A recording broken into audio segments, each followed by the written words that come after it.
Good morning, students. Now in last lecture we have seen exercise number 8. Now in today lecture we will discuss exercise number 9. That is in your textbook page number 208. तो आपको भी मेरे साथ अपनी text book open करनी है, page number 208. So first of all we will read example. सबसे पहले हमें एग्जाम्पल को रीड करना है और उसमें कौन कौन सी इंफॉर्मेशन दी है वो देखना है, कौन कौन से एडजस्टमेंट दिए, जिस पे एडजस्टमेंट दी है उसकी टिक मार्क करनी है बैलेंस शीट में, है ना, वो सब देखेंगे पहले. तो first of all, Aahna and Aastha partners in a firm. The balance sheet of the firm as on 31st March 2017 was as under.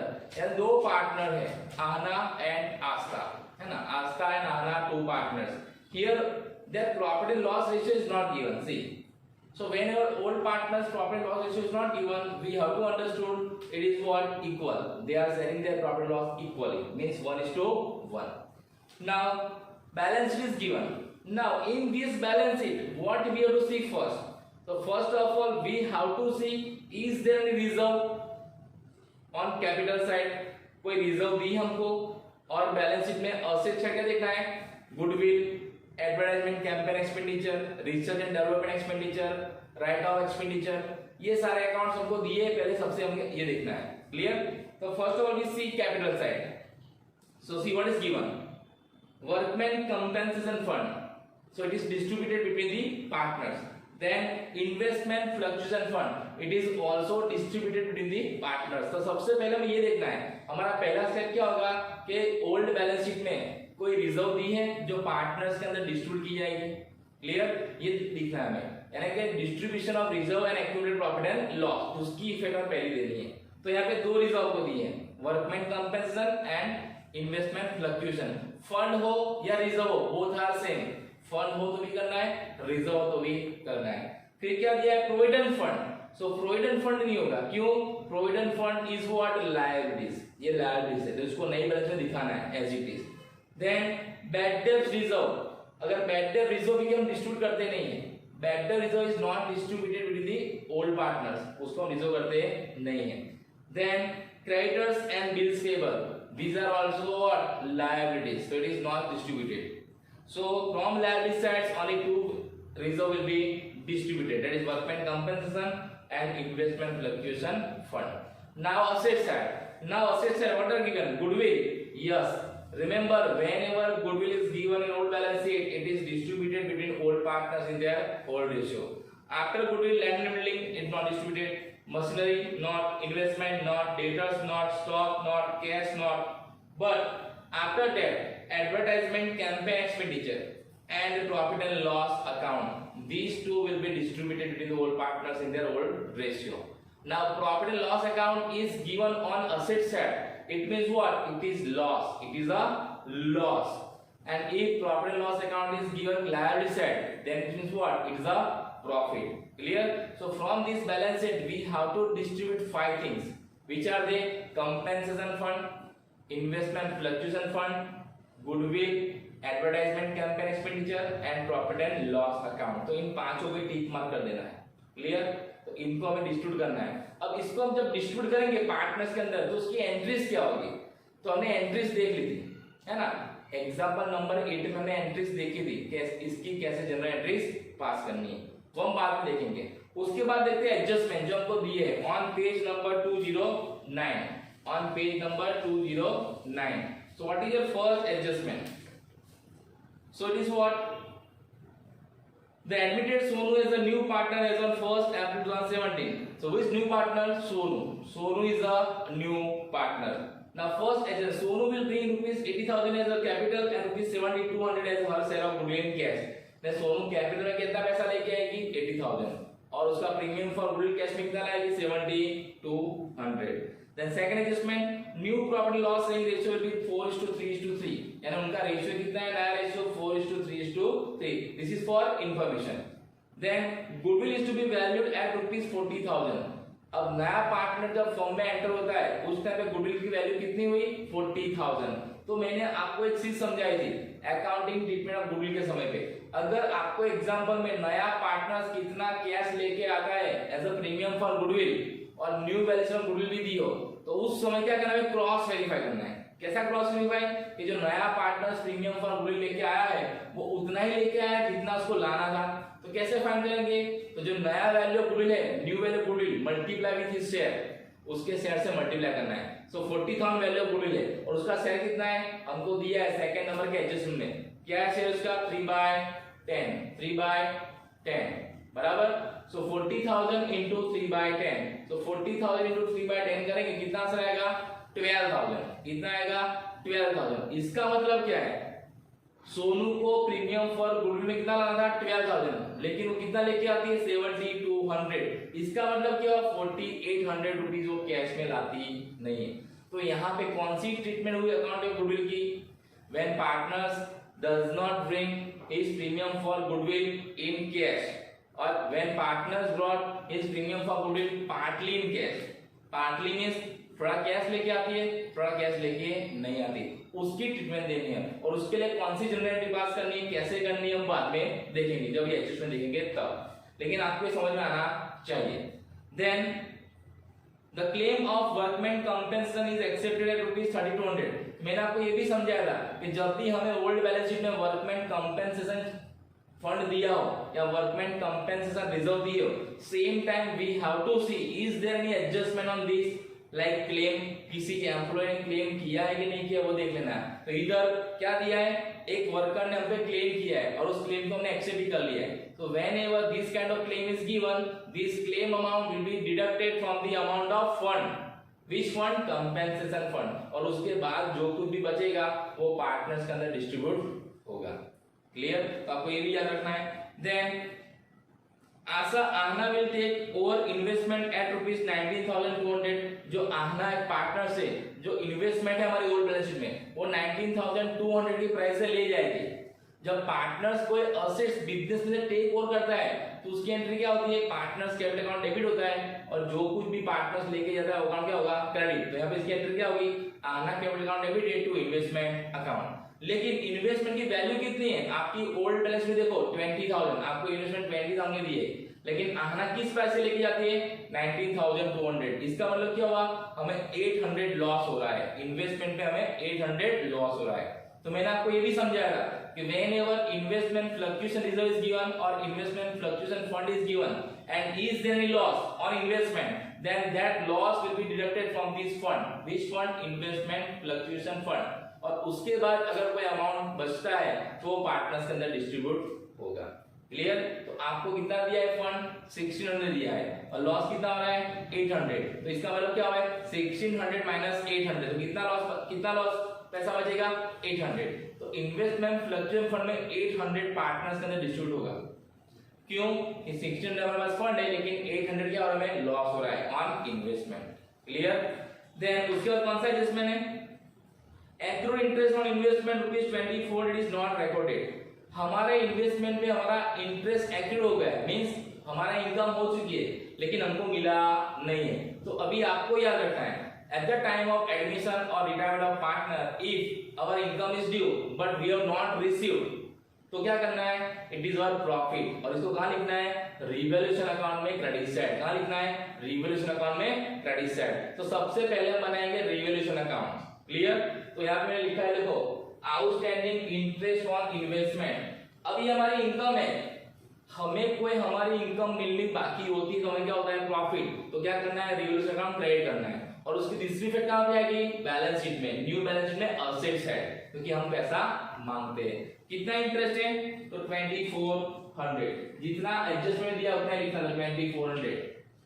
Clear, same way उसका कौन सा एडजस्टमेंट है, acceptable bills payable of 2000 which was drawn by creditors is not recorded. यानी हमारे creditors ने bills right किए थे, उस बिल्स को हमने एक्सेप्ट भी किए थे लेकिन हमने उसको रिकॉर्ड किया नहीं है। तो आपको याद रखना है कि जब भी क्रेडिटर्स बिल लिखते हैं हमको, whenever creditors write bill to us and those bill we accept but we forget to record in the books of the account, तो उसकी इफेक्ट बैलेंस शीट में आएगी। कहां पे आएगी, बैलेंस शीट में आएगी, दोनों इफेक्ट। तो हम जब बैलेंस शीट बनाएंगे ना तब इस एडजस्टमेंट को मैं आपको समझाऊंगा। क्लियर, देन उसके बाद क्या है, book value of land and building is 20% less than its market value. अभी हम कौन सा अकाउंट बनाते हैं, रिवैल्यूएशन अकाउंट। तो हमें रिवैल्यूएशन अकाउंट के एडजस्टमेंट देखने भी। क्लियर? तो लैंड एंड वैल्यू बिल्डिंग क्या बोला है, कौन सा एडजस्टमेंट है, इस 20% less than its market value, यानी हमारे बुक में जो लैंड एंड बिल्डिंग की प्राइस है ना वो 20% लेस है, किससे, मार्केट वैल्यू से। तो इसका मतलब हुआ मार्केट वैल्यू ज्यादा है एंड बुक वैल्यू कम है, लेकिन उन्हें फाइंड कैसे करना है, वो वैल्यू कैसे है। तो जब भी आपको ऐसा दिया हो कि value of assets is less than market value, तो उस time we have to assume, suppose 100 rupees is market value and 20% less, तो 20% उसका अगर कितना आएगा 20, तो कितना आएगा 80, तो बुक वैल्यू कितनी होगी 80 रुपीज, बुक वैल्यू कितनी होगी 80 रुपीज। अब इसका यूज करके if book value is 80 so market value is 100, then book value is 40,000, then what is market value, ये 40,000 बुक वैल्यू हमको दी है ओल्ड बैलेंस शीट में, हमारी ओल्ड बैलेंस शीट में आपको वैल्यू दी है, तो आपको ऐसा अज्यूम करना है, फिर इसको क्रॉस मल्टीप्लाई करो, सो क्या आएगा 40,000 into 100 डिवाइड बाय 80, तो कितना आएगा 50,000। इसका मतलब क्या है, हमारे लैंड एंड बिल्डिंग की मार्केट वैल्यू कितनी है 40,000 है, लेकिन हमारी बुक में कितनी है 40,000 है, तो इंक्रीज हुई कि डिक्रीज हुई, तो here land and building values increase, how many 10,000, कैसे, तो 50,000 कहां पे हमारा मार्केट वैल्यू और बुक वैल्यू कितना है 40,000, तो 50 में से 40 में से कितना आएगा 10,000, 10,000 वैल्यू इंक्रीज होता है। As we know, whenever increase in the value of assets, revaluation account is credited. तो यहाँ पे लैंड एंड बिल्डिंग अकाउंट कितना लिखना है 10,000। अब यहाँ पे हमें जर्नल एंट्रीज पास नहीं करनी है। एग्जांपल नंबर 8 में हमको बोला गया था कि हमको जर्नल एंट्री पास करनी है, उसके बाद रिलेशन अकाउंट, फिर पार्टनर्स कैपिटल अकाउंट, फिर cash account and then new balance sheet. लेकिन यहाँ पे हमें क्या बोला है, प्रिपेयर नेसेसरी अकाउंट्स, तो जर्नल एंट्री पास करनी नहीं। तो अब हमें जर्नल एंट्री पास नहीं करनी है, हमें डायरेक्टली अकाउंट में इफेक्ट देना है। इसकी जर्नल एंट्री क्या होगी, अगर हम करें तो land and building account debited to revolution account, बराबर, तो रिवोल्यूशन अकाउंट में credit side by land and building, how many 10,000।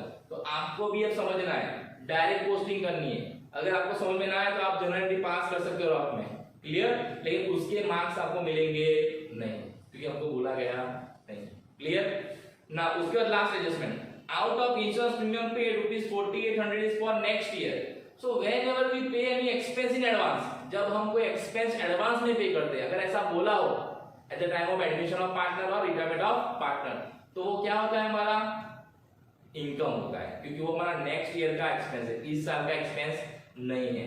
तो उसको कहाँ लिखेंगे हम, रिवोल्यूशन अकाउंट क्रेडिट है, प्रीपेड इंश्योरेंस प्रीमियम कितना है 4,800, कितना है 4,800, यानी जब आप एडमिशन टाइम पे, नए पार्टनर के एडमिशन टाइम पे अगर कोई एक्सपेंस आपने नेक्स्ट ईयर का अभी पे किया है इस साल में, तो क्या करना है, उसको रिवोल्यूशन अकाउंट में क्रेडिट साइड लिखना है। और दूसरी इसकी इफेक्ट कहां पे आएगी, बैलेंस शीट में असेट साइड, क्योंकि हमने एडवांस में पे किया है, clear.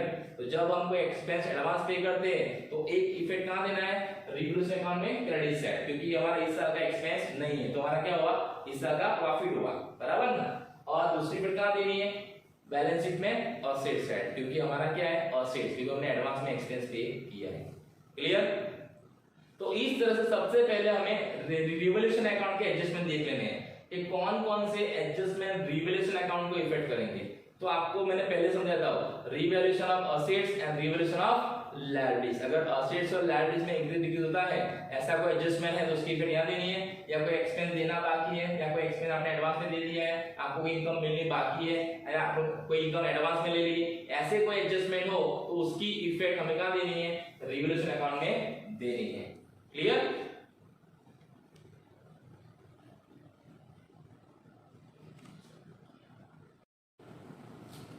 Now, after doing all adjustment of revaluation account, यानी revaluation account को जो adjustment इफेक्ट करते हैं वो सारे एडजस्टमेंट हमने देख लिए। अब आपको समझ में आना चाहिए कि ये एडजस्टमेंट रिवैल्यूएशन अकाउंट को इफेक्ट करता है, ये एडजस्टमेंट पार्टनर्स कैपिटल को इफेक्ट करता है, और ये एडजस्टमेंट बैलेंस शीट को इफेक्ट करता है, क्लियर। तो रिवैल्यूएशन में जितने भी एडजस्टमेंट इफेक्ट करते हैं वो सारे हमने देख लिए।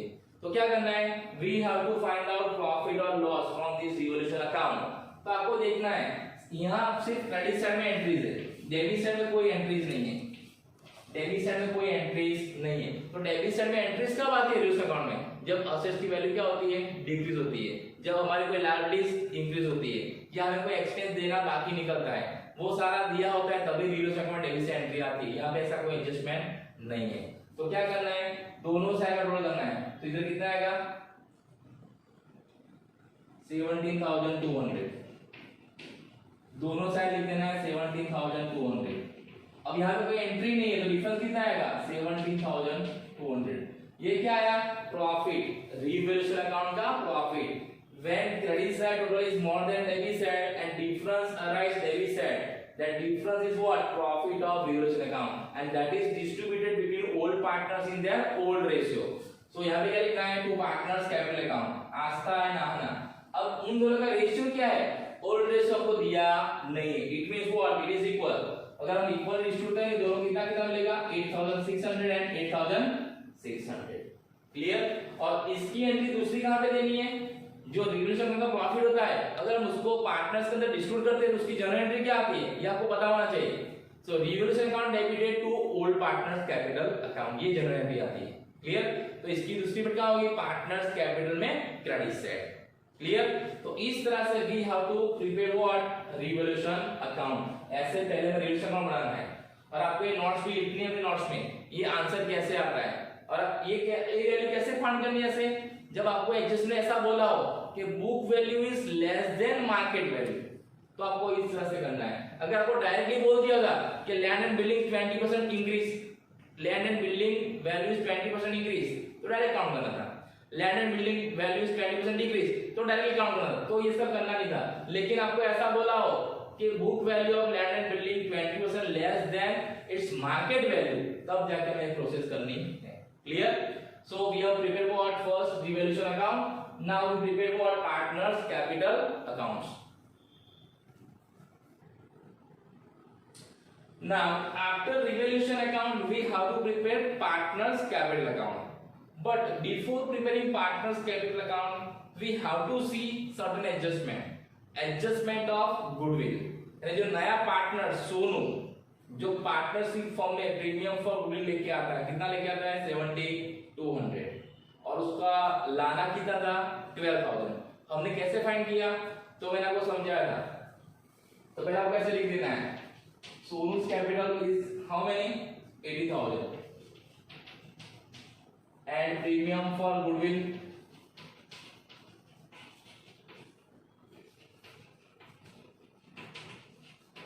7,200 and new value of goodwill, it is how many? 40,000। तो मैंने आपको समझाया था, जब आपको गुडविल की दोनों इंफॉर्मेशन दी, दोनों मींस नया partners premium for goodwill cash में कितना रहता है वो दिया हो, या न्यू वैल्यू ऑफ गुडविल 40,000 वो दिया हो, मींस जब ये दोनों इंफॉर्मेशन आपके पास एग्जांपल में है ना, तो आपको समझ जाना है कि जो नया पार्टनर्स प्रीमियम फॉर गुडविल लेके आता है ना, वो कम लेके आएगा, यानी कि जितना उसको लाना था ना उतना नहीं लाया वो। तो मैं फाइंड करना है कितना कम लाया है। तो सबसे पहले हम फाइंड करके उसको लाना कितना था। तो सोनू's share in goodwill, that is 40,000 into his share, उसका शेयर कितना है? 3/10। 3/10 कैसा है? आपको न्यू रेशियो दिया है, देखो 4:3:3, उसमें जो लास्ट रेशियो होता है ना वो न्यू पार्टनर्स का होता है। तो कितना है? 3/10। तो कितना आंसर आया? 12,000। यानी उसको 12,000 प्रीमियम फॉर गुडविल लेके आना था, उसको 12,000 प्रीमियम फॉर गुडविल लेके आना था। क्लियर? लेकिन वो लेके कितना आए? 7,200। इसका मतलब कितना कम लेके आइए? तो 12,000 माइनस 7,200, तो कितना आएगा? 4,800। यानी 4,800 रुपीज वो कैश में लेके नहीं आएंगे। सोनू को 12,000 रुपीज लाना था प्रीमियम फॉर गुडविल, हमने फाइंड किया। क्लियर? लेकिन वो कैश में कितना लेके आइए? 7,200। तो कितना कैश में लेके नहीं आइए? 4,800। तो ये कौन सी कंडीशन होगी, हमने 6 कंडीशन देखी थी अकाउंटिंग ट्रीटमेंट ऑफ गुडविल, तो उसमें कौन सी कंडीशन है, तो कौन सी कंडीशन है, when new partner brought his premium for goodwill partly in cash. Partly in cash means जितना पैसा लाना था उसमें से कुछ अमाउंट कैश में लाएगा और कुछ अमाउंट कैश में लाएगा नहीं, तो इस केस में ऐसा है। तो मैंने आपको ये भी समझाया था कि when partners bring premium for goodwill in cash what is journal entry, तो उसमें कौन सी एंट्री आती है, cash account debited to premium for goodwill. पहले एंट्री ये जो कैश में प्रीमियम फॉर गुडविल लेके आएगी वो, तो कितना लेके आती है वो 7200, तो उसकी एंट्री क्या होगी, cash account debited to premium for goodwill account 7200। अब ये 7200 जो है वो ओल्ड पार्टनर्स के अंदर कैसे डिस्ट्रीब्यूट करना है, सैक्रिफाइस रेशियो में। तो हम यहाँ पे सैक्रिफाइस रेशियो फाइंड कर सकते हैं, यस हमारे पास ओल्ड पार्टनर्स का ओल्ड रेशियो भी है और न्यू रेशियो भी है। अगर आप सैक्रिफाइस रेशियो फाइंड करेंगे इन दोनों रेशियो का यूज करके तो आपका आंसर आएगा 1:2। कितना आएगा, 1:2, यानी सैक्रिफाइस रेशियो कितना आएगा, सैक्रिफाइस रेशियो 1:2 आएगा अगर आप फाइंड करोगे तो, बराबर। तो जो नया partner Sonu premium for goodwill cash में लेके आता है और जो कैश में लेके नहीं आता है, उन दोनों को हमें क्या करना है, 1:2 में डिस्ट्रीब्यूट करना है दोनों पार्टनर्स के अंदर। तो अगर हम 7200 को करेंगे तो क्या आएगा, तो हम 7200 को करेंगे तो 7200 into 1/3 तो कितना आएगा 2400 और 7200 into 2/3 तो कितना आएगा 4800। ये पहले ने 7200 को डिस्ट्रीब्यूट किया, क्लियर।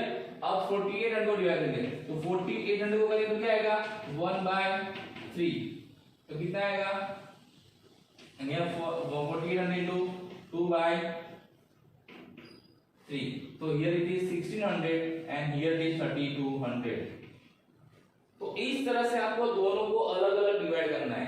ये हमने 7200 को डिवाइड किया और ये हमने 4800 को डिवाइड, 7200 और 4800 दोनों को अलग अलग क्यों डिवाइड किया, क्योंकि कैश में लेके आता है 7200 और 4800 कैश में लेके नहीं आता है, इसलिए जब कैश में लेके आता है तो उसकी एंट्री क्या होगी और जब क्रेडिट में लेके आता है तब उसकी एंट्री क्या होगी, जब कैश में लेके आता है उसकी एंट्री क्या होगी, premium for goodwill account debited 7200 to Aastha capital account and to आना capital account.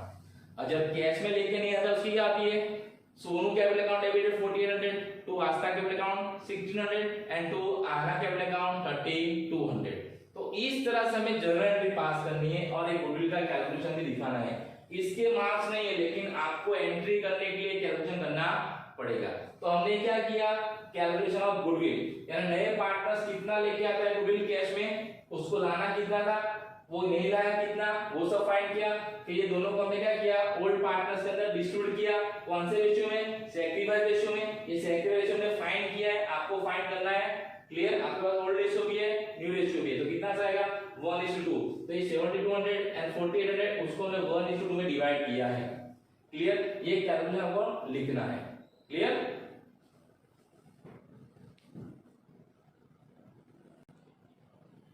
Now we have to pass journal entries।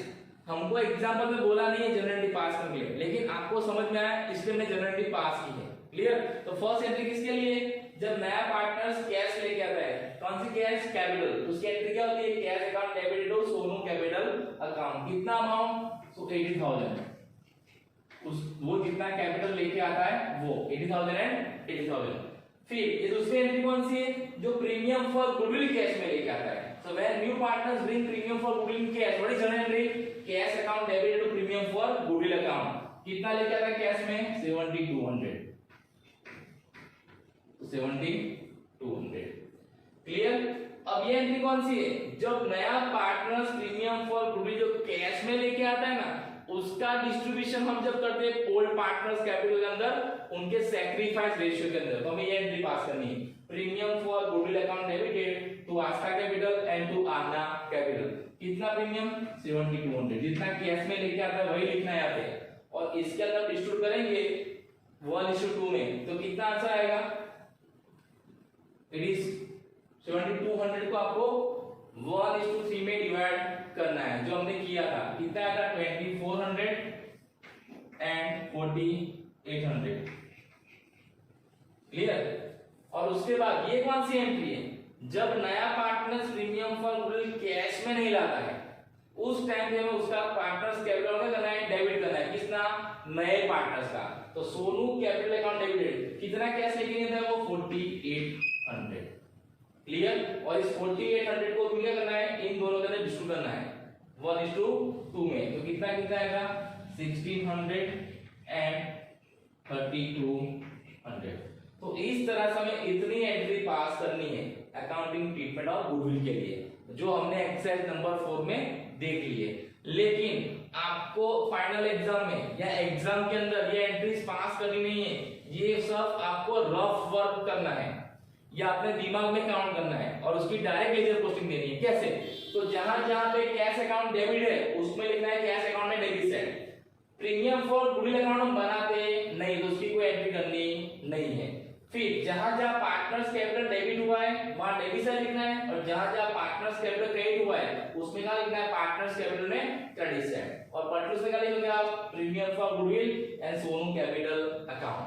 Clear? तो इस जनरल एंट्री से हमें पार्टनर्स कैपिटल लेजर पोस्टिंग करनी है, partners capital and cash account में। तो cash account में दो एंट्री आएगी डेबिट साइड, कौन कौन सी? ये first two debit side Sonu capital account 80000 and premium for goodwill account 7200। Clear?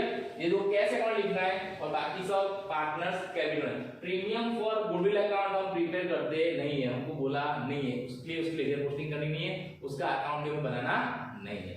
Clear? आपको ये एंट्रीज कॉलम ड्रॉ करके लिखनी है, मेरी तरह लिखनी नहीं है। क्लियर?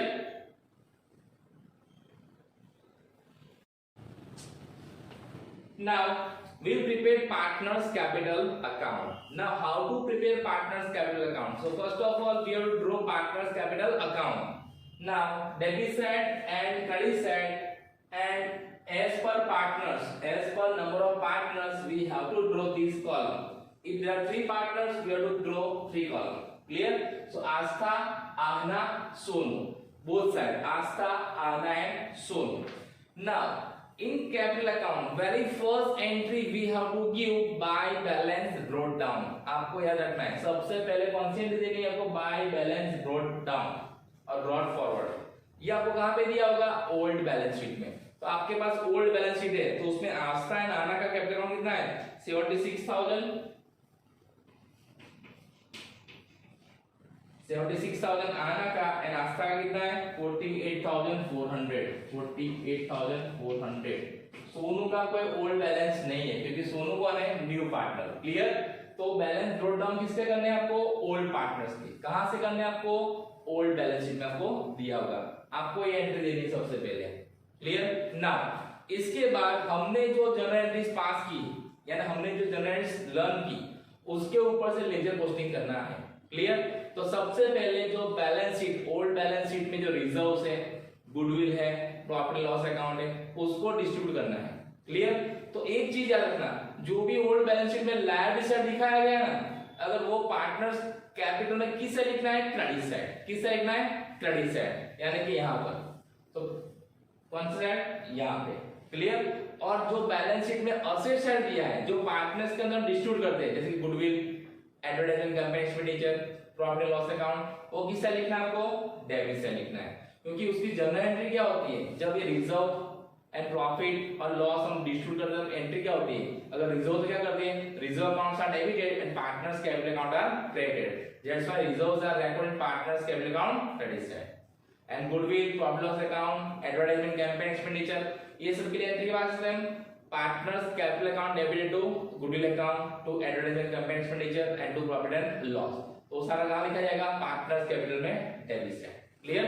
लेकिन उससे पहले जो नया पार्टनर्स कैश लेके आता है उसकी एंट्री करना है। तो नया पार्टनर्स कितना कैश लेके आता है, सोनू आपको एडजस्टमेंट दिया है 80,000, तो यहां पे क्या लिखना है, बाय कैश अकाउंट सोनू के कॉलम में 80,000, तो आपको ये भी लिख देना है। जो नया पार्टनर्स कैश के लेके आता है कैपिटल में, तो बाय कैश और उसके अमाउंट लिखना है 80,000।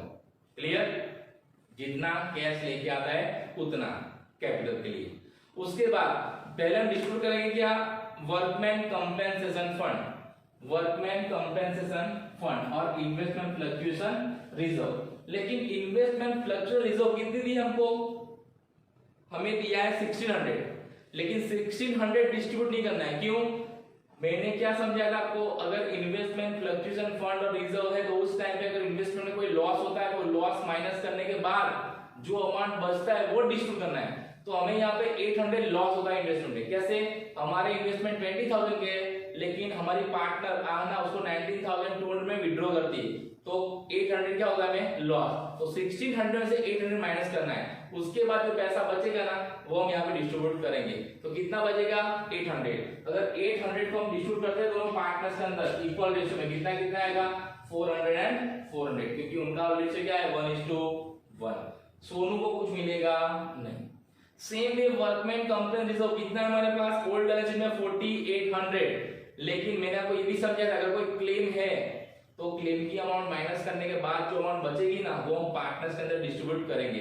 तो 4800 हमारे पास क्या है रिजर्व है, लेकिन क्लेम कितने का है 3200 का। हमें एडजस्टमेंट में दिया है, देखो आपको एडजस्टमेंट दिया है, adjustment of 4 the claim of workman compensation is accepted at 3200।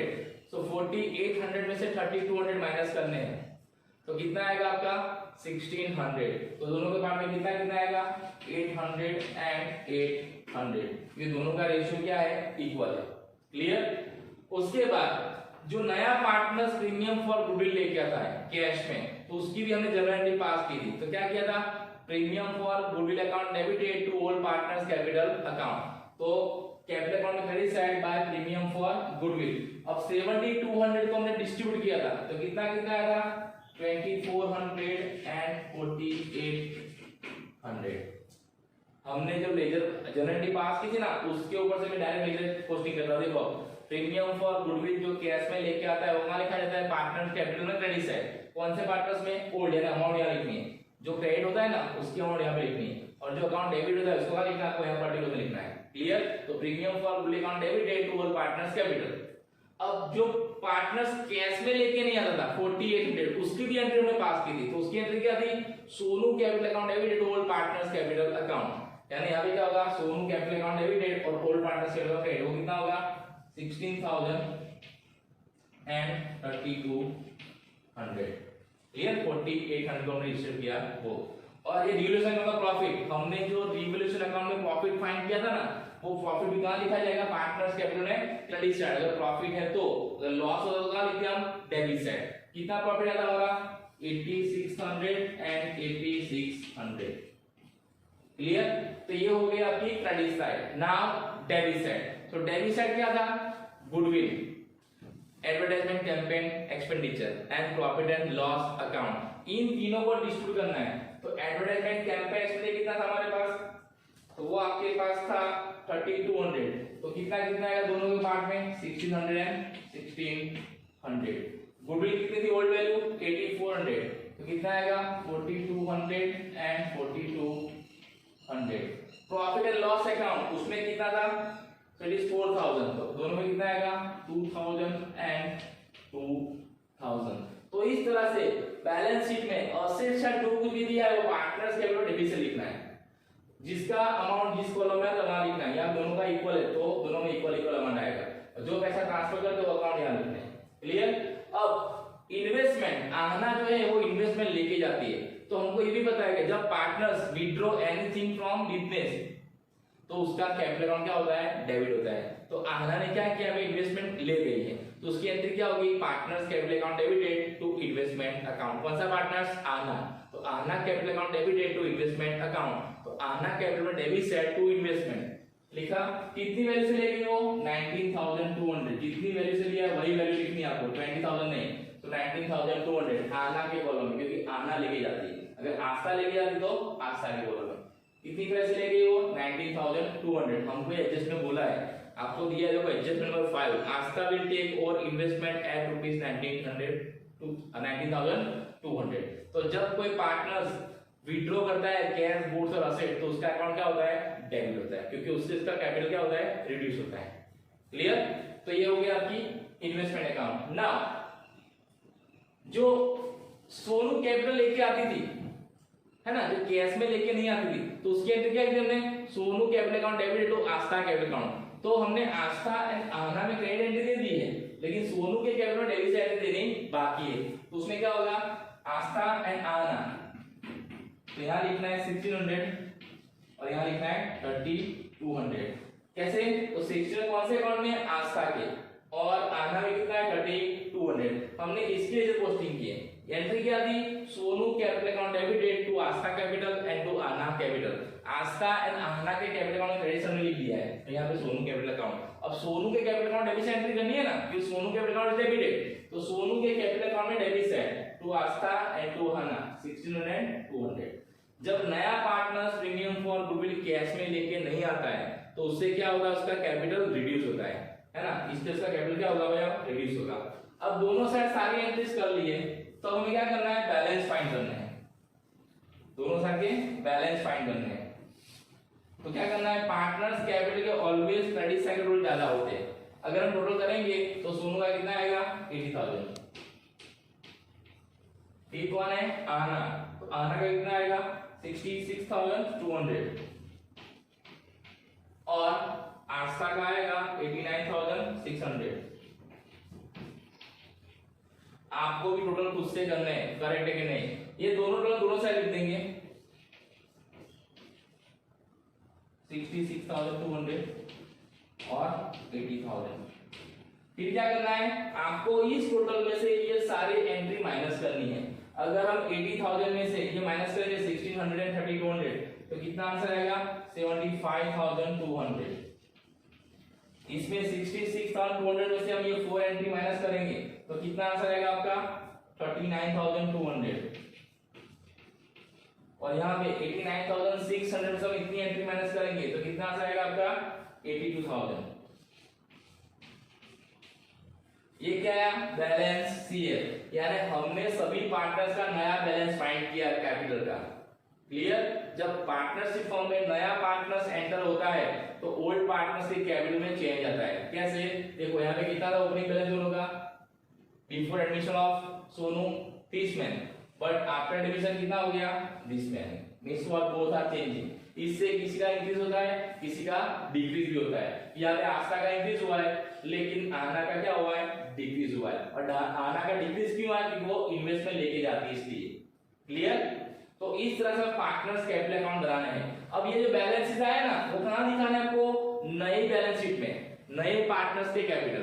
Clear? Old balance दिखाना नहीं है। हमने जो नया बैलेंस फाइंड किया है वही दिखाना है नई बैलेंस शीट में, नए पार्टनर्स के कैपिटल के साथ। ओके?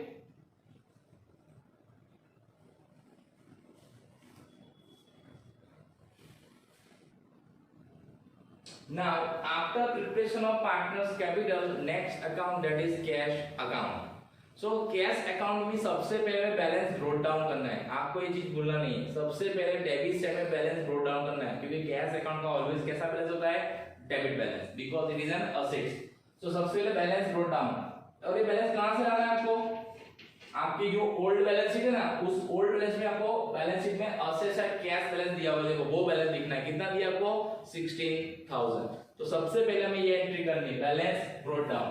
क्लियर? उसके बाद जो हमने कैश की एंट्री पास की थी, जनरल एंट्री, याद है? Cash account debited to Sonu's capital account, cash account debited to premium for goodwill account, यानी उन दोनों में कैश अकाउंट क्या होता है? डेबिट होता है। तो कैश अकाउंट में debit side to Sonu capital account and to premium for goodwill account. कितना कैपिटल था सोनू का? 80,000।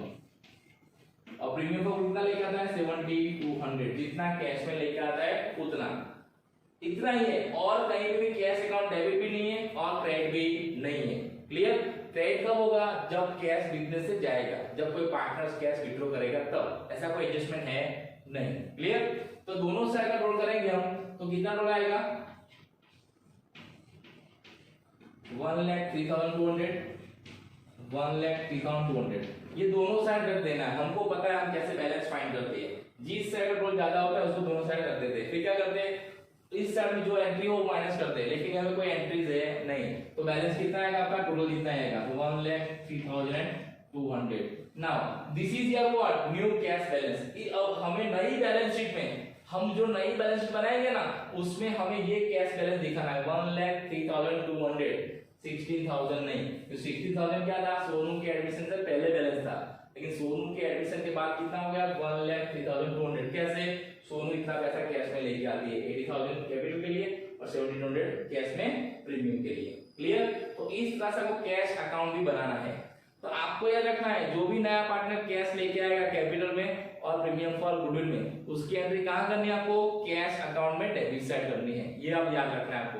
क्लियर, जितना अमाउंट लेकर आता है उतना, और कोई एंट्री ना हो तो उसका बैलेंस फाइंड कर देना है, और जो नया बैलेंस आए उसको हमें क्या करना है, नई बैलेंस शीट में दिखाना है। Clear. Now last statement, that is balance sheet. So how to prepare balance sheet after admission of new partner? So first of all we have to give this heading, balance sheet as on 1st April 2017 after admission, after admission. Now जो चीज हमने old partners के अंदर distribute कर दी है उसको हमें नई बैलेंस शीट दिखाना नहीं है। तो सबसे पहले आपको देखना है आपने क्या क्या डिस्ट्रीब्यूट किया है। क्लियर, तो हम वन बाय वन देखेंगे। So we start from liability side. So first of all we have written down capital of partners. Now here there are three partners, Asta, Anna and Sonu. पहले कौन थे, सोनू, आस्था and आना। अब कौन partner है, आस्था, आना and Sonu, यानी हमें तीनों पार्टनर्स का कैपिटल दिखाना है। तो तीनों पार्टनर का कैपिटल कितना आया था, 82,000, देन 75,200 सोनू का, एंड आंगना का कितना आया था, 39,200, 39,200। जो बैलेंस सीएफ हमने किया था ना, जो बैलेंस सीएफ हमने पार्टनर्स कैपिटल में किया था ना, वो बैलेंस आपको यहाँ पे लिखना है एज ए कैपिटल, और इन तीनों का टोटल में बाहर लिखना है। तो तीनों का कितना आएगा, 1,96,400। आपको भी नोट खुद से करना है। क्लियर, 1,96,400।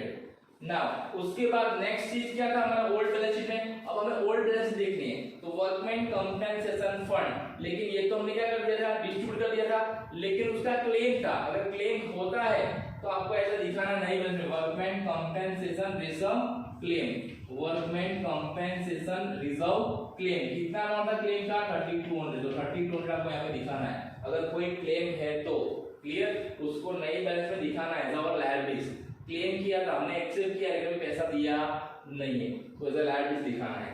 उसके बाद क्या था, इन्वेस्टमेंट फ्लक्चुएशन फंड, वो दिखाना नहीं है क्योंकि हमने वो पार्टनर्स के अंदर क्या कर दिया था, डिस्ट्रीब्यूट कर दिया था। क्लियर। फिर है प्रोविडेंट फंड, तो प्रोविडेंट फंड कितना है, 6400, उसमें कोई चेंजेस आएगा नहीं, जिसमें कोई एडजस्टमेंट नहीं है उसमें कोई चेंज करना नहीं है। उसके बाद है बैड डेट्स रिजर्व, तो बैड डेट रिजर्व भी हमें ऐसे ही लिखना है 8000, है ना। आप बैड डेट रिजर्व की तीन तरह से एंट्री कर सकते हो। एक आप यहां लिख सकते हो, दूसरा आप डेटर्स में माइनस करके लिख सकते हो, तो भी सही है, और तीसरा इसकी इफेक्ट ना देके, यहां पे हम इफेक्ट नहीं देंगे तो पार्टनर्स का, दोनों पार्टनर्स का बैलेंस क्या हो जाएगा, चेंज हो जाएगा। क्लियर, लेकिन हमें इस तरह से दिखा देना है, जब बैड डेट रिजर्व और बैड डेट से कोई एडजस्टमेंट ना हो तो बैड डेट रिजर्व जहां पे लिखा है वहां पे एज इट इज दिखा देना है, उसको यहां भी माइनस करना नहीं है। क्लियर। उसके बाद है क्रेडिटर्स एंड बिल्स पेबल, तो क्रेडिटर्स एंड बिल्स पेबल एक एडजस्टमेंट था। देखो क्या एडजस्टमेंट था, adjustment number 7, accepted bills payable of 2000 which was drawn by creditors is not recorded, यानी हमारे एक क्रेडिटर ने बिल्स क्या किए थे, राइट किए थे, उसको हमने एक्सेप्ट भी किए थे लेकिन रिकॉर्ड किया नहीं था। तो एक चीज याद रखना, जब हमारा क्रेडिटर्स बिल राइट करता है ना तो हमारे क्रेडिटर्स डिक्रीज होते हैं। तो क्या करना है, क्रेडिटर्स में माइनस करना है। तो कितने क्रेडिटर्स थे हमारे, 12000, उसने कितने का बिल एक्सेप्ट किया हमने, 2000 का, तो हमारे क्रेडिटर्स कितने हो गए, 10,000 के। तो जब हमारे क्रेडिटर्स हमको बिल लिखते हैं और उस बिल को हम एक्सेप्ट करते हैं और उसको बुक में रिकॉर्ड नहीं किया होता है तो उस टाइम पे क्रेडिटर्स में उसको माइनस करना है, unrecorded bills payable, unrecorded bills payable कितना, 2000, दोबारा कितना आएगा, 10,000। सेम वे हमने बिल्स एक्सेप्ट किए थे लेकिन उसको रिकॉर्ड नहीं किया था, तो इसका मतलब क्या है, हमारा बिल्स पेबल इंक्रीज हुआ है लेकिन हमने इंक्रीज किया नहीं है। तो हमें हमारे बिल्स पेबल प्लस करना है। तो हमारे बिल्स पेबल ओल्ड कितने थे, ओल्ड बैलेंस शीट में 6000, क्लियर, और अनरिकॉर्डेड कितने हैं, 2000। तो अब हमारे बिल्स पेबल कितने हो जाएंगे, 8000।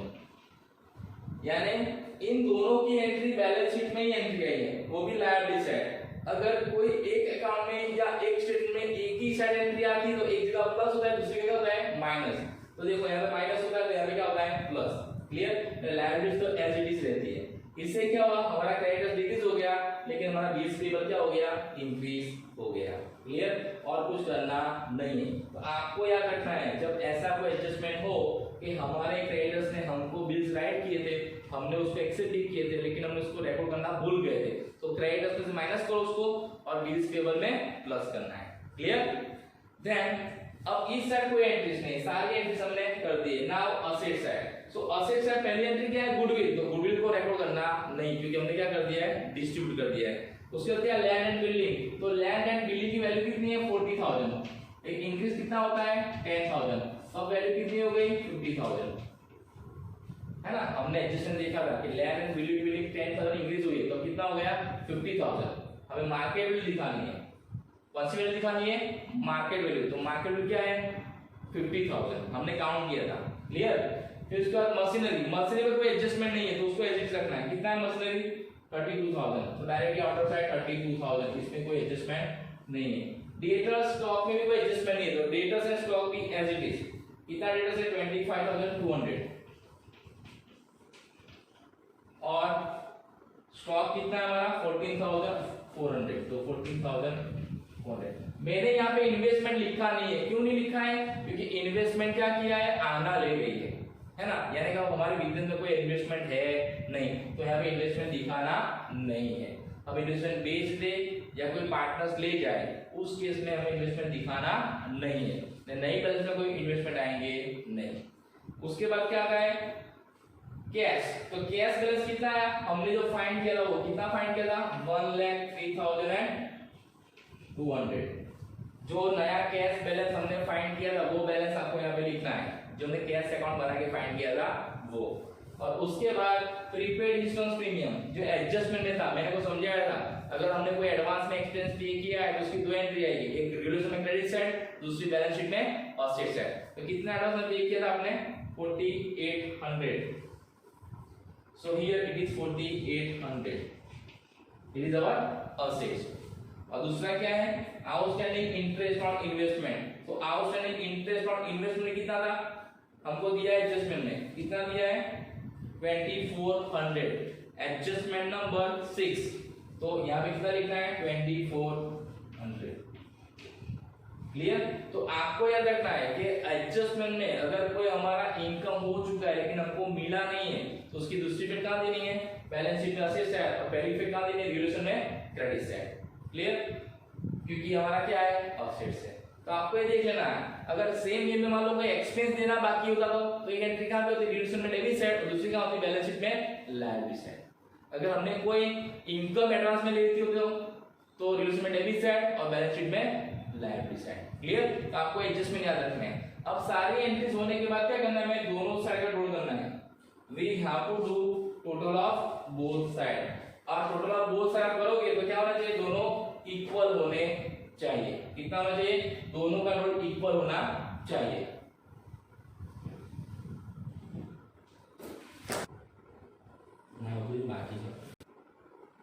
दोनों साइड का टोटल अगर हम करेंगे तो कितना आएगा, 2,32,000, कितना आएगा, 2,32,000। ये टोटल आपको खुद से करना है, 2,32,000 बराबर। अगर दोनों साइड के टोटल सेम आते हैं, इक्वल आते हैं, आइडेंटिकल आते हैं, तो हमारा आंसर क्या है, सही है। क्लियर, तो इस तरह से हमें क्या करना है, at the time of admission of new partners 3 accounts बनाने, relation account, partners capital account, cash account and new balance sheet after admission of new partner. हमने इस एग्जाम्पल में जनरल एंट्री पास नहीं किए, without passing journal entries we have prepare accounts, तो अब कैसे prepare करेंगे। अब जैसे हम आगे एग्जाम्पल देखेंगे वैसे वैसे नए नए एडजस्टमेंट आएंगे, लेकिन कुछ एडजस्टमेंट रिपीट होंगे, कुछ एडजस्टमेंट क्या होंगे, रिपीट होंगे, जो हमने पहले कर लिए होंगे। क्लियर, तो अभी आपको आइडिया होना चाहिए कि रिलेशन अकाउंट कैसे बनाना है, पार्टनर्स कैपिटल अकाउंट कैसे बनाना है, कैश अकाउंट कैसे बनाना है, उसमें कौन सी एंट्री आती है, और बैलेंस शीट कैसे बनानी है, और उसमें कौन सी एंट्री आती है और कौन सी एंट्री नहीं आती है, और जो एंट्रीज आती है उसमें कैसे चेंजेस करने हैं। ओके, तो today we have seen exercise number 9. Now in next lecture we'll see exercise number 10. Okay, thank you and have a nice day.